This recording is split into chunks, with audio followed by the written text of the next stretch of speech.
Oklahomans are picking up the pieces after deadly tornadoes this weekend. A look at what we know so far. The state superintendent urges Oklahoma schools to ignore the Biden administration's new Title IX rules.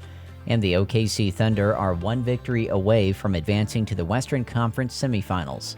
We'll have details on the KGOU AM News Brief for Monday, April 29th. I'm Nick Daniels. Emergency response teams are picking up the pieces after dozens of tornadoes ripped through the Central Plains Saturday afternoon and evening. Oklahoma was slammed with at least 19 twisters.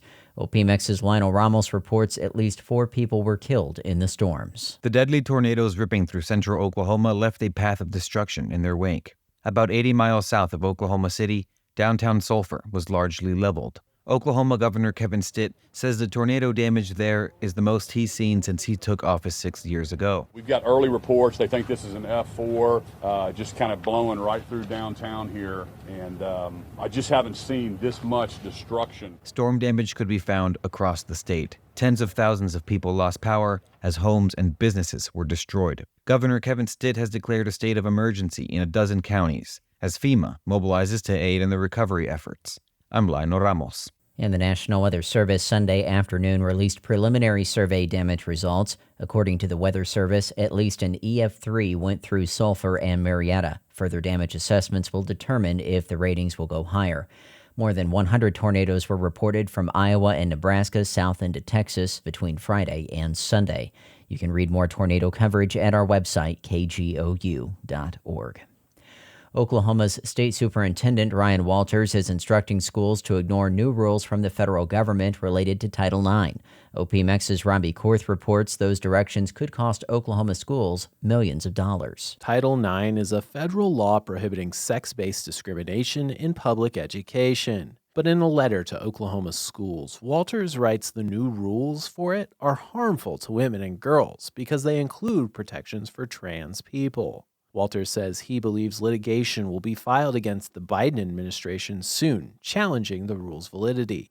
In a statement to the nonprofit news outlet Oklahoma Voice, U.S. Department of Education officials write that the hundreds of millions of dollars of federal funds for Oklahoma schools rely on compliance with Title IX. In Oklahoma City, I'm Robbie Korth.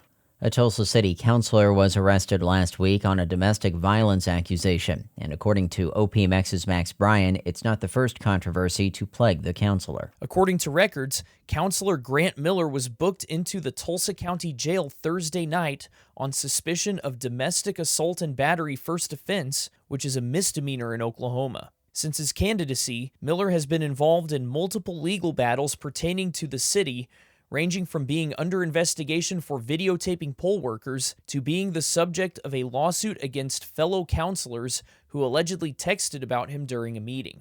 The Oklahoma Bar Association also ruled Miller failed to pass character and fitness requirements to practice law. Tulsa Police Chief Wendell Franklin said his officers treated Miller like any other domestic violence suspect and that prosecutors will now decide if and how to charge him. In Tulsa, I'm Max Bryan. The Oklahoma City Thunder are one win away from advancing to the Western Conference semifinals in the NBA playoffs. OPMX's Ryan LaCroix reports OKC looks to close out the series tonight. The Thunder controlled Saturday's game with the New Orleans Pelicans from start to finish, en route to a 21-point win. Although they're now up 3-0 in the series, Coach Mark Daigneault says his team must still treat the game like it's 0-0. We know what the job is. We got to come out here and execute again, against a team that's going to, again, we're assuming they're going to be hungry and inspired and prideful. They're going to come out. They've done that every game. They've come out and played with great energy and competitiveness.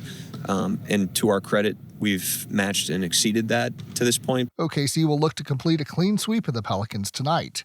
Game 4 tips off at 7:30 on NBA TV. In Oklahoma City, I'm Ryan LaCroix. And the NBA announced Daigneault as its Coach of the Year on Sunday. The 39-year-old is in his 4th season as the Thunder's head coach. Under his watch, OKC finished the regular season with 57 wins and 25 losses and became the youngest team in NBA history to land a number 1 seed in the playoffs. You'll find more news at our website, kgou.org, and on the KGOU PM News Brief podcast. At a time when information continues to come at us faster and faster, sometimes you need to hit pause and rewind. NPR's Throughline takes you back in time to the source of the news stories filling your feed. Find NPR's Throughline wherever you get your podcasts.